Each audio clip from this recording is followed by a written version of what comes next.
여러분, 오늘 1절 말씀을 보시면 바른 교훈이라고 하는 단어가 나오는데요. 바른 교훈, 바른 말씀, 바른 복음이죠.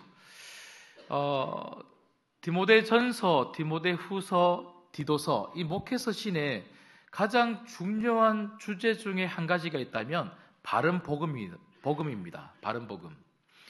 사실 가장 중요한 주제 중에 한 가지가 아니고요. 가장 중요한 주제죠. 그래서 바른 복음에서 모든 것이 파생되어 나옵니다.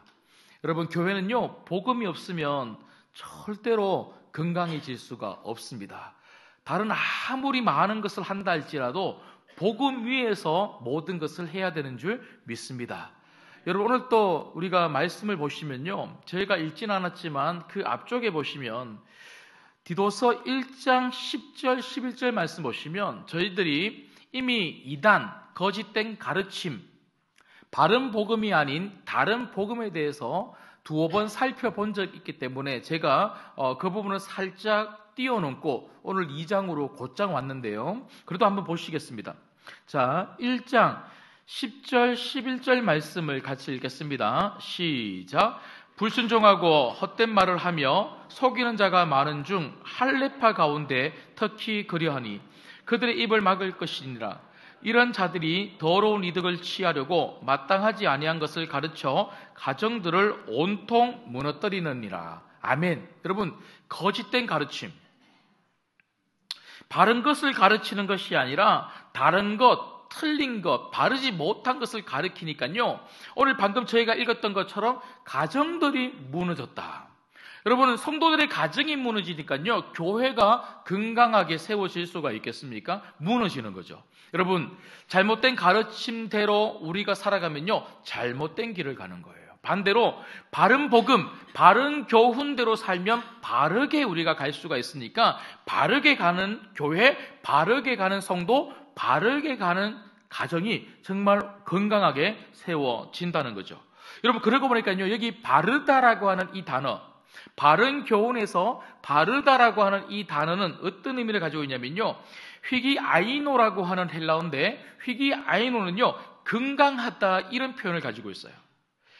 몸이 아픈데, 그런데 그 아픈 몸이 회복되고 치유받고 건강해졌을 때 쓰는 단어가 휘기아이노, 나 건강해졌어, 바르다, 이런 의미를 가지고 있죠. 여러분, 이 말은 지금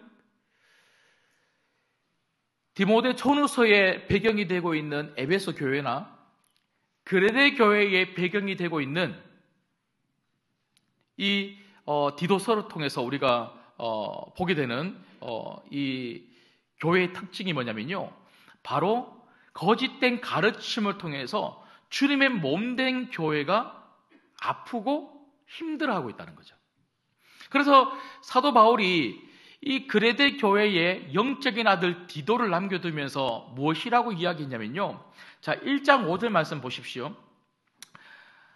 디도야, 내가 너를 그레데 이 섬에, 그레데 교회에 남겨두는데 그 이유가 무엇이냐면 남은 일을 정리하고 내가 명한 대로 각성의 장로들을 세우게 하려 함이라. 여러분, 여기 보시면 남은 일을 정리한다, 이 정리한다라고 하는 이 단어에 대해서 제가 설명을 드린 적이 있죠. 의학적 용어라고 제가 말씀을 드렸습니다. 어긋난 뼈를 맞춘다, 구부러진 그 팔을 곧게 한다, 이런 의미를 가지고 있어요. 여러분, 사도 바울이 영적인 아들 디도를 그 그레데 교회에 남겨둔 이유는요, 아픈 교회, 지금 팔이 부서지고 팔이 빠진, 그래서 제대로 걸을 수 없는 건강하지 못한 그 그레데 교회를 건강하게 만들려고 그 교회에 남겨두었다고 그렇게 이야기하고 있어요. 그렇게 이야기를 하면서 오늘 2장 1절 말씀을 우리가 보면 교회가 건강해지는 그 이유, 그래서 디도를 통하여 그렇다면 어떻게 교회를 건강하게 할 것인가, 그것은 바로 다른 게 아니고 바른 교훈, 하나님 말씀을 올바르게 가르치는 거라고 그렇게 이야기하고 있더라고요. 여러분, 다시 우리 2장 1절에 와보시면 오직 너는 바른 교훈에 합당한 것을 말하라, 그렇게 이야기하고 있죠. 여러분, 바른 교훈을 합당하게 말하라는 것은요, 복음이 무엇인지 잘 가르쳐라. 말로만 그렇게 하라는 것이 절대로 아닙니다. 여기 합당하다는 이 단어는 어떤 의미를 가지고 있냐면 바른 교훈이 가지고 오는 올바른 행동, 올바른 삶을 이야기하는 거예요. 그래서 지금 사도 바울이 디도를 통하여 말하는 것이 무엇이냐면 복음을 잘 설명해 주라고 이야기하는 것이 아니라 복음을 통하여 우리가 어떤 삶을 살게 되는지를 말해 주라는 거죠. 정말 바른 복음이 있으면 우리 삶 가운데 어떤 삶이 열매로 맺히는지 그것을 잘 설명해 주고 성도들로 하여금 그런 열매를 가지고 살아갈 수 있는 건강한 성도, 그런 열매가 가득 맺히는 건강한 교회를 세우라고 이야기를 하고 있더라는 거죠. 그리고 특별히 2절 이하의 말씀에 보시면요, 교회 안에 6개의 분류의 성도들에 대해서 사도 바울은 이야기를 하고 있습니다. 늙은 남자, 늙은 여자, 젊은 남자, 젊은 여자, 그리고 디도, 그리고 제일 마지막 부분에는요, 종에 대해서 이야기를 하고 있어요. 남녀의 구분, 그리고 나이별로 구분하고 있고요, 계층별로 구분하면서 이런 부류의 사람들이 바른 복음 안에서 어떻게 살아가야 하고, 이런 계층의 사람들이, 이런 분류의 사람들이 바른 복음을 붙잡을 때에 어떤 삶을 살게 되는지에 대해서 사도 바울은 아주 상세하게 설명하고 있더라고요. 여러분, 저는 오늘 이 말씀 10절까지 읽었지만 내용이 사실 굉장히 분량이 많습니다. 그래서 제가 오늘 이 짧은 시간에 다 말씀을 드리기가 굉장히 어려울 것 같아서 오늘 3절까지만 좀 살펴보려고 해요. 2절, 3절 말씀을 핵심적으로 살펴보고요, 나머지 부분은 다음 주에 한번 살펴보도록 하겠습니다. 여러분, 2절, 3절에 보시면 사도 바울은 교회 안에 어떤 사람이 있다고 이야기를 하고 있냐면요, 바로 늙은 남자와 늙은 여자가 있다고 그래요. 여러분, 왜 자꾸 늙었다 그러지? 여러분, 교회 안에서 우리가 늙었다 그러면요, 보통 몇 살 정도 되면 늙었다 그럽니까? 예? 70요? 70대는 청년이죠. 예. 사실 우리 교회 안에서는, 우리 교회는 한참 일하시는 분들 나이가 60 아니면 70이라서 70을 늙었다 그러면 지금 안 되죠. 80. 이 당시는 몇 살을 늙었다 그러냐면요, 제가 주석을 찾아보니까 40살입니다. 40살. 그러니까 이 당시 평균 연령을 따지면 40세 이상을 늙었다 그래요. 지금은 진짜 40세면요, 아직 뭐 시집도 장가도 안 간 분들이 많으시잖아요. 예. 그러니까 이처럼 이 당시는 40세 이상을 늙었다 그러는데, 근데 오늘 말씀은요, 사도 바울이 늙은 남자, 늙은 여자라고 했을 때는 단지 육체적인 나이만 많은 사람을 가리키는 게 절대로 아닙니다. 늙었다라고 하는 이 말은요, 좋은 의미예요. 이 말은 성숙하다, 이런 의미를 가지고 있습니다. 그래서 남자 성도들 중에, 여자 성도들 중에 신앙의 연차가 쌓이면 쌓일수록 성숙함을 가지고 있는 성도들이 있더라는 거죠. 여러분, 우리 신광교회는 신앙의 성숙함이 늘 있는 그런 성도들이 많은 교회가 되기를 주님의 이름으로 축복합니다. 믿음의 성숙함, 신앙의 성숙함, 영적인 성숙함을 가진 성도, 이게 바로 늙은 여자, 늙은 남자의 본 의미라는 거죠. 여러분, 그렇다면 저는 오늘 말씀을 통해서 우리가 어린 성도, 신앙이 어리고 믿음이 어리고 영적으로 어린 성도가 아니라 날마다 자라가서, 그래서 교회 오래 다닌 성도가 아니라, 그래서 교회 오래 다녀서 직분을 가지고 있는 성도가 아니라 어떻게 하면 성숙한 성도가 될 수 있을까? 그리고 성숙한 성도의 진정한 모습은 도대체 무엇일까?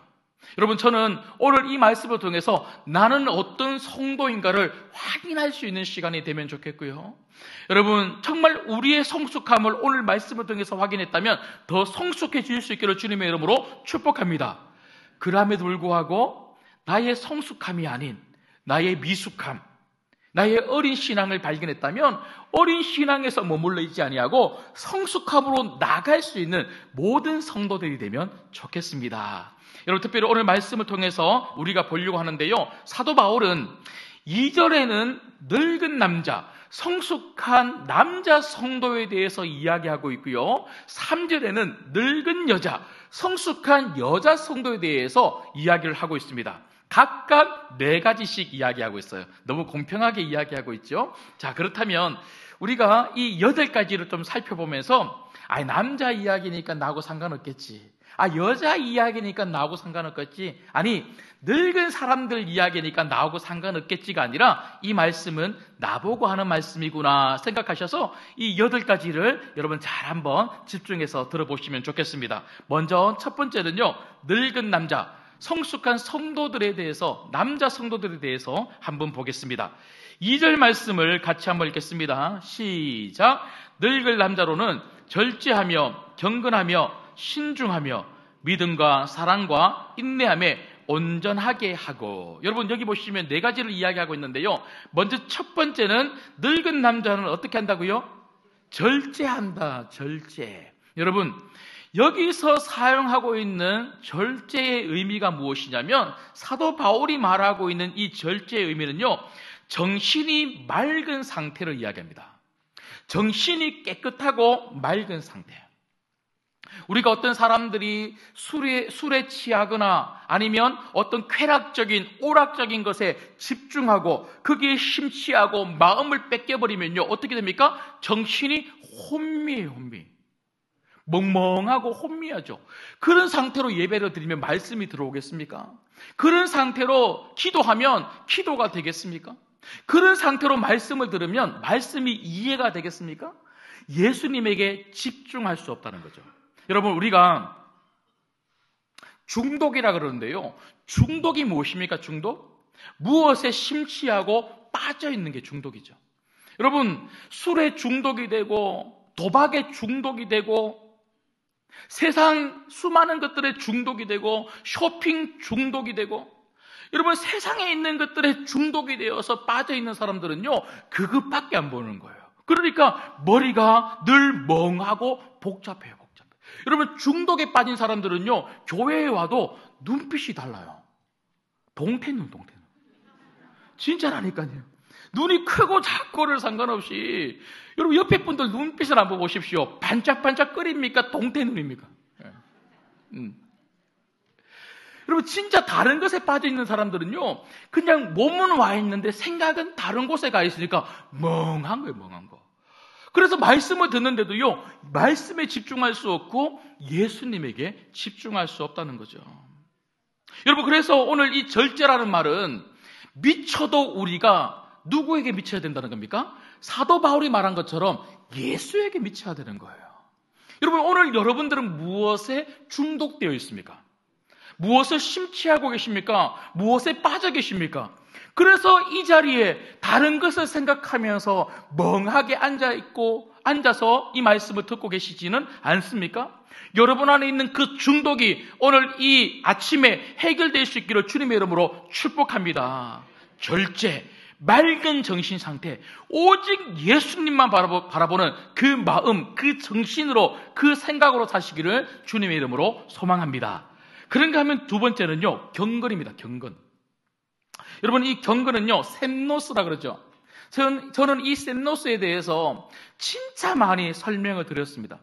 특히 목회 서신을 올 초부터 계속 살펴보면서 경건에 대해서 몇 번이나 여러분들에게 말씀을 드렸습니다. 여러분, 경건은요, 관계적인 용어예요. 우리는 보통 경건을 그냥 모습, 외적인 용어로만 생각하는데 절대로 그렇지 않습니다.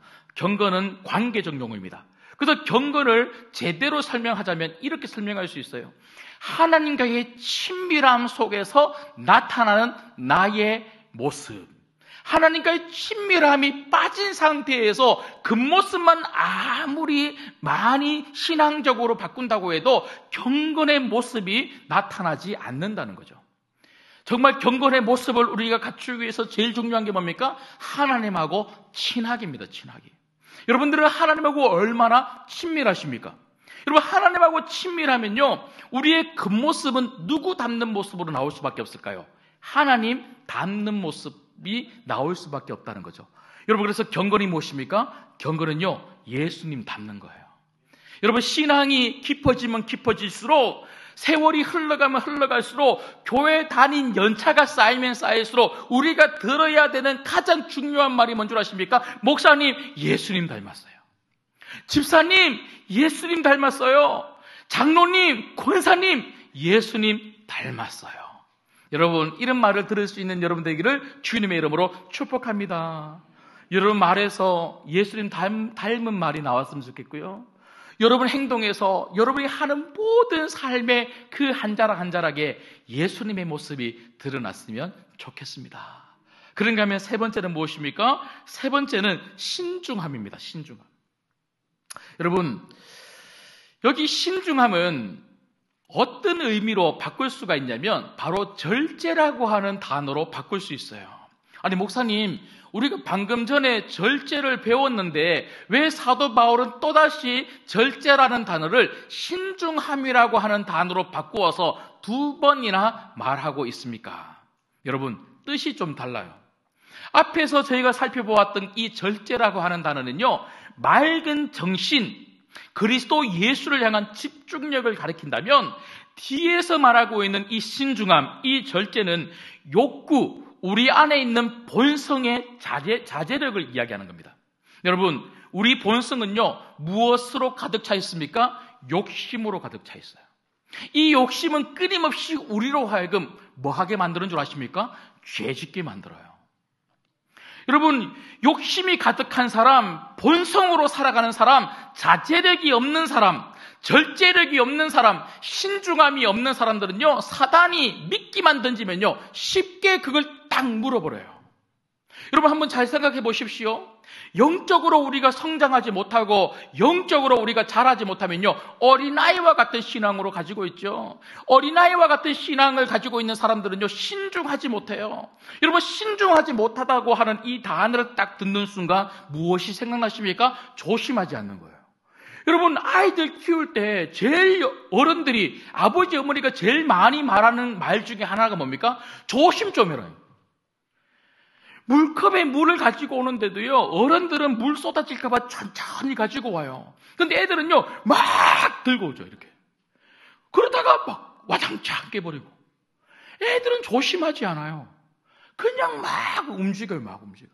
여러분, 이처럼 우리가 절제력이 없으면 함부로 행동하고, 마음대로 행동하고, 욕심대로 행동하는 거죠.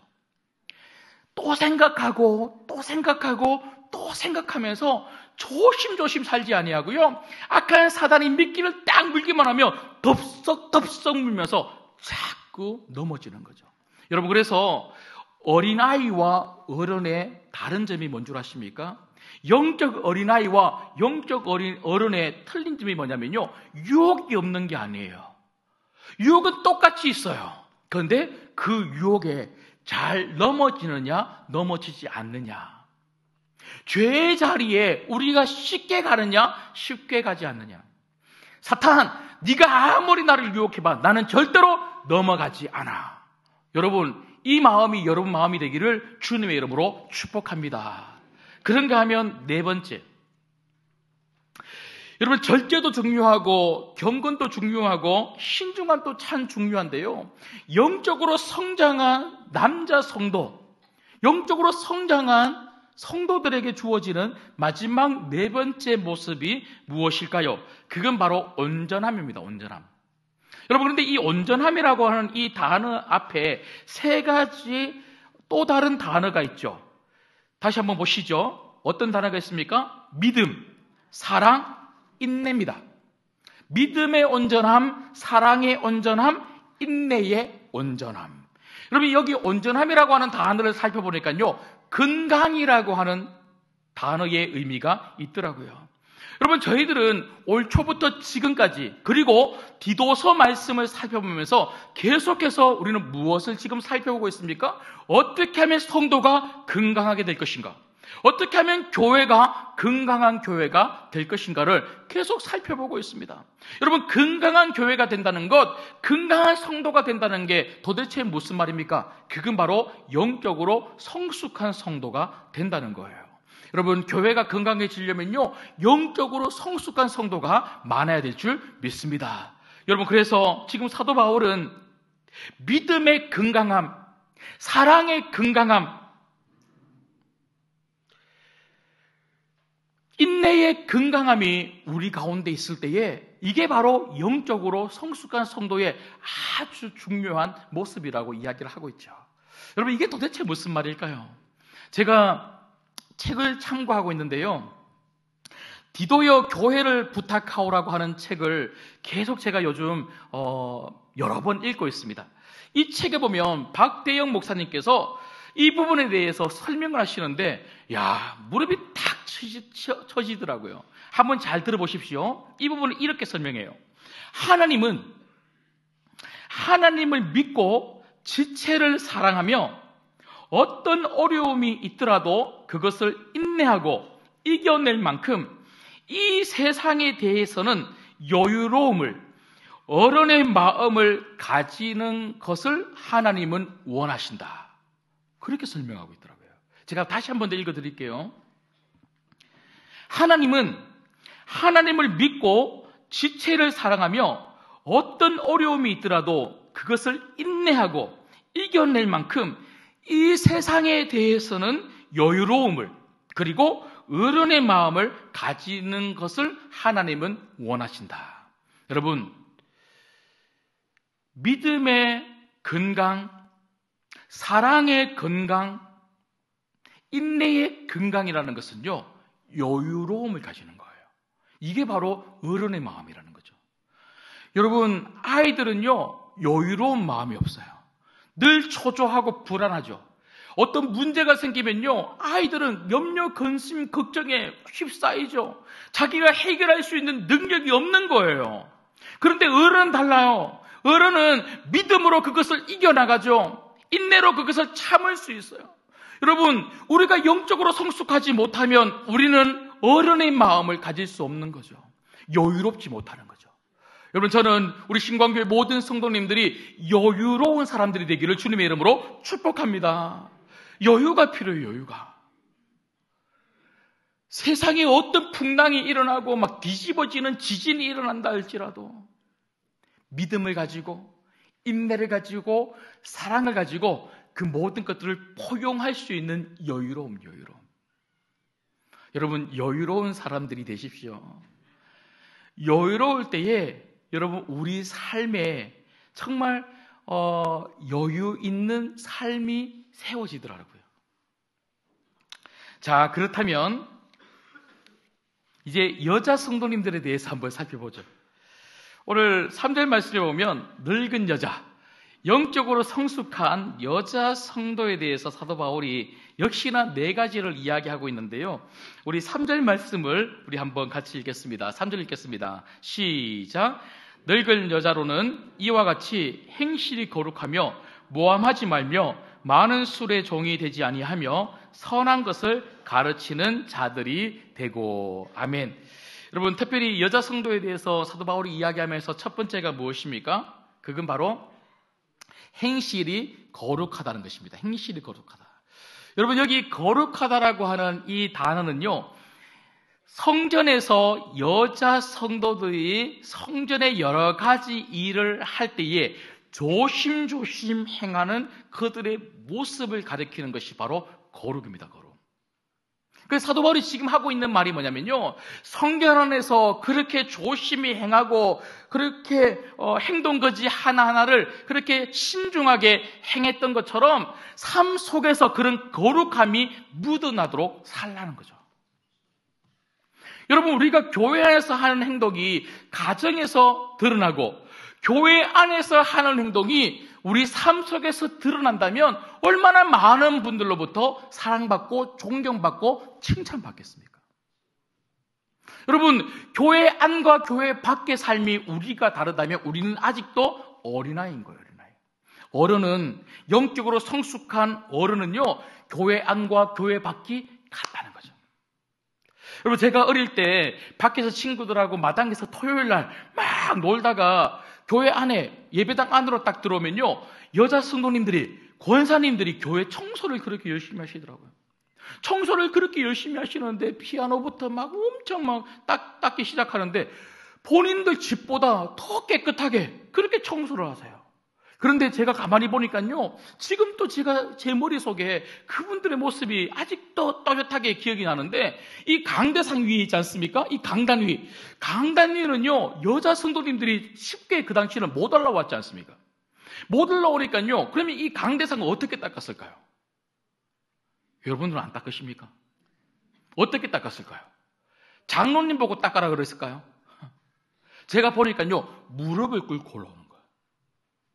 무릎을 꿇고 올라와서는요, 이 강대상을 닦는 권사님들을 제가 어릴 때부터 보았습니다.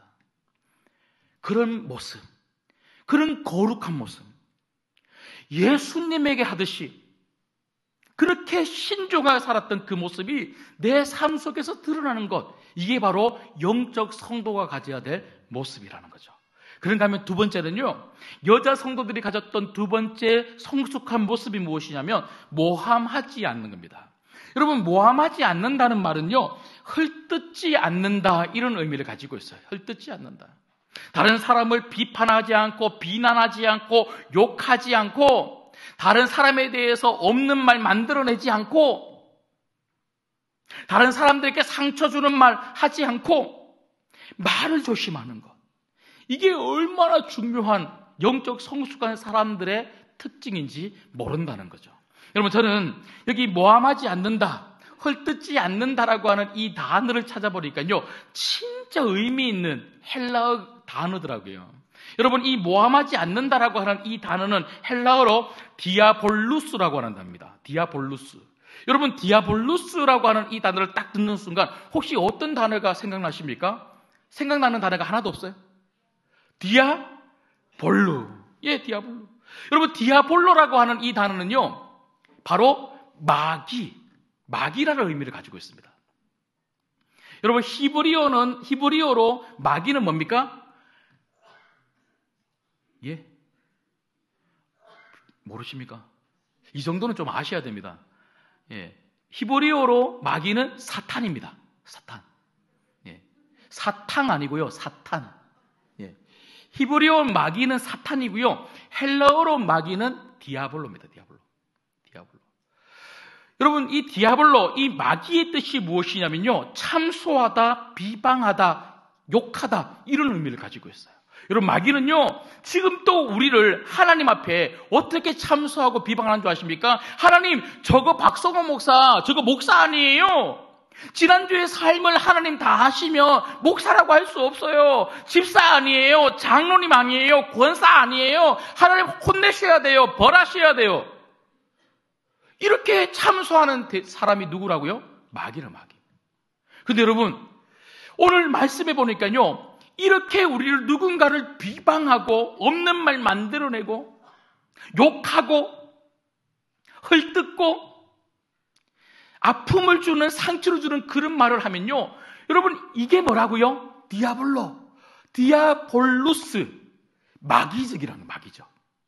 여러분, 우리는 남을 욕하면, 그리고 남에 대해서 안 좋은 이야기를 하면 그냥 그렇게 안 좋은 말, 부정적인 말을 하고 말았다, 이렇게 생각하지만 아닙니다. 성경은 우리에게 뭐라고 이야기하는 줄 아십니까? 너 지금 마귀적으로 사는 거야. 마귀에 농락당하고 마귀에 사로잡혀 마귀적으로 말하고 있다고 이야기합니다. 여러분, 성경에서 진짜 위험한 것을 뭐라고 이야기하는 줄 아십니까? 말이라고 한 말. 여러분, 우리는 그 어떤 것보다 말 조심해야 돼요. 불조심도 해야 되지만 말 조심을 해야 됩니다. 왜 그런 줄 아십니까? 말이 불이기 때문에 그렇습니다.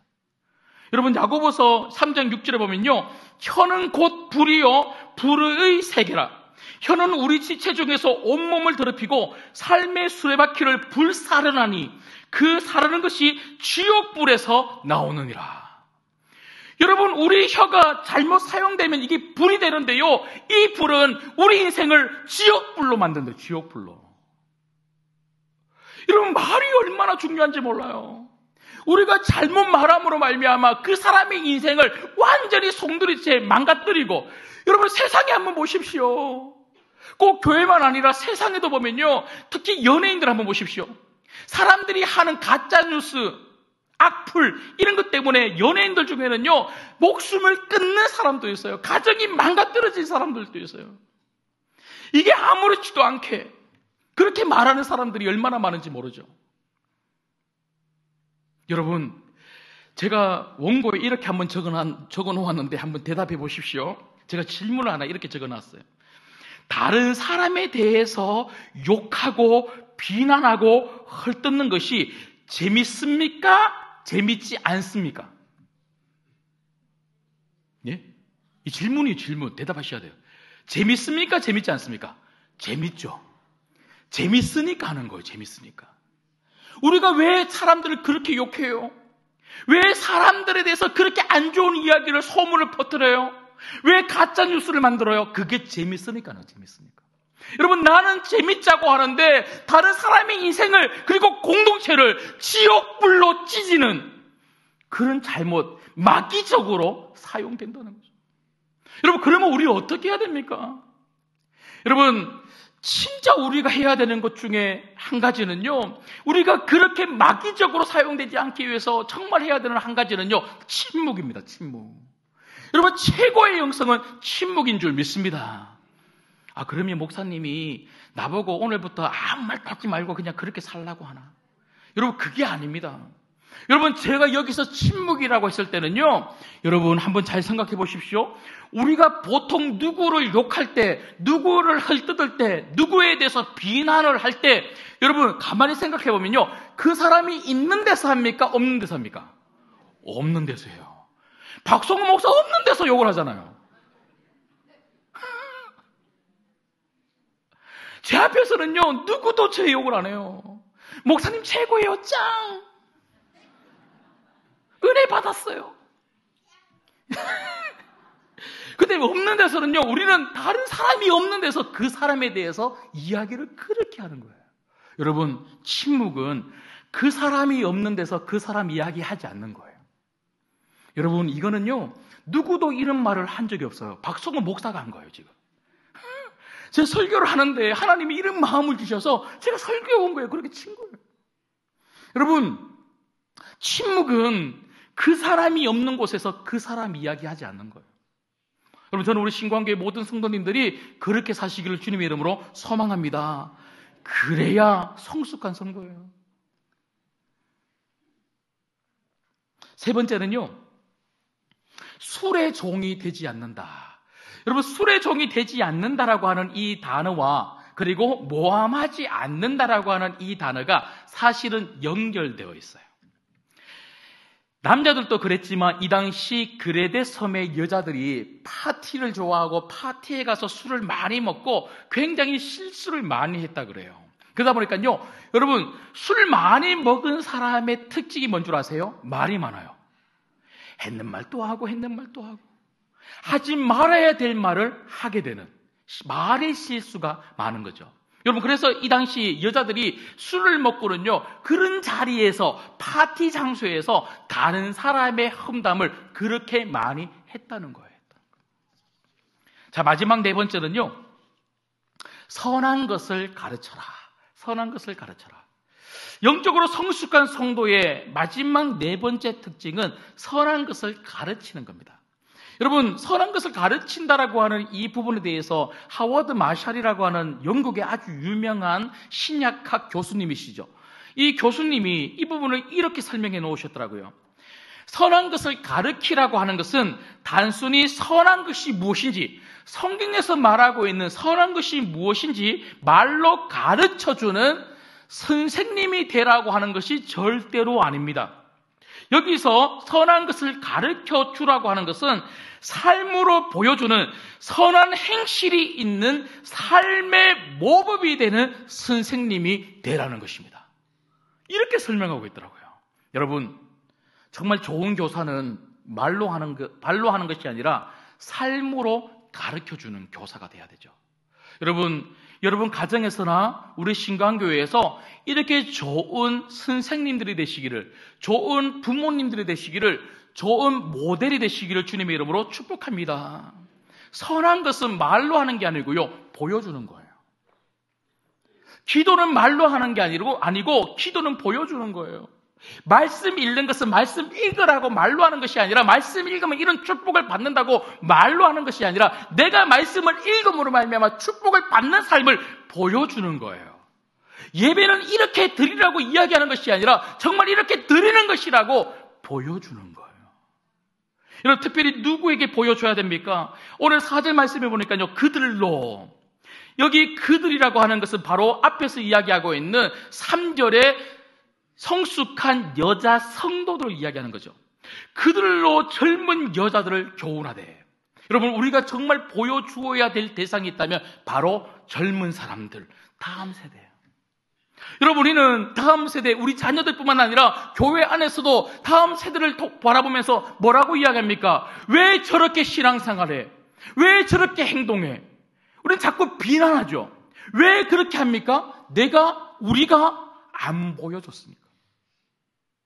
여러분, 조국 이 사회의 문제도 뭡니까? 우리 조국 대한민국의 문제도 제가 몇 주 전에 말씀을 드렸던 것처럼 리더가 없는 거 아닙니까? 리더가 무엇입니까? 리더는 말로 하는 사람이 아니라 리더는 삶으로 보여줘야 되는데 정말 보고 따라갈 만한 사람이 없는 거예요. 그래놓고 애들 보고 왜 너희들은 그렇게 망가뜨려졌냐고, 왜 그렇게 마음대로 살아가냐고, 왜 이 세대가 이렇게 망하게 되었냐고, 말세라고. 여러분, 그 이유가 뭡니까? 우리 때문 아닙니까? 우리가 말로만 했지 진짜 그들에게 이렇게 사는 것이 조국 대한민국을 위한 삶이라고, 이렇게 살아야지만 대한민국을 살릴 수 있는 삶이라고 우리가 정말 보여주면서 여기까지 왔습니까? 대한민국뿐만 아니라 교회 안에서는 어떻습니까? 다음 세대에 잘 세우지 못했다고, 다음 세대가 지금 없어지고 있다고 우리가 안타까워한다고 그렇게 말로만 하면서도 얼마나 우리가 다음 세대를 위해서 기도하고 눈물 흘리고 이 세대를 세워보려고 노력하고, 이 세대에게 정말 예배는 어떤 것인지, 기도는 무엇인지, 하나님을 믿는다는 것이 얼마나 복되고 은혜로운 것인지, 어떻게 믿는 것이 참된 믿음인지 우리가 교육은 했지만 삶으로 보여주지 못한 거죠.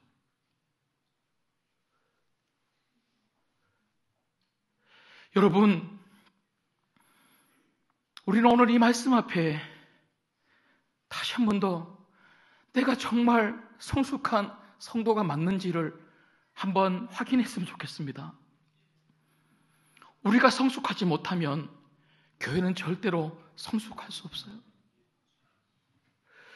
교회가 성숙할 수 없으면 절대로 이 나라, 이 민족 살릴 수 없습니다. 우리가 성숙하지 못하면 절대로 다음 세대를 성숙한 다음 세대로 만들 수가 없습니다. 여러분, 정말 여러분들에게 부탁드립니다. 내가 어떤 사람인지를 다시 한번 깨달아.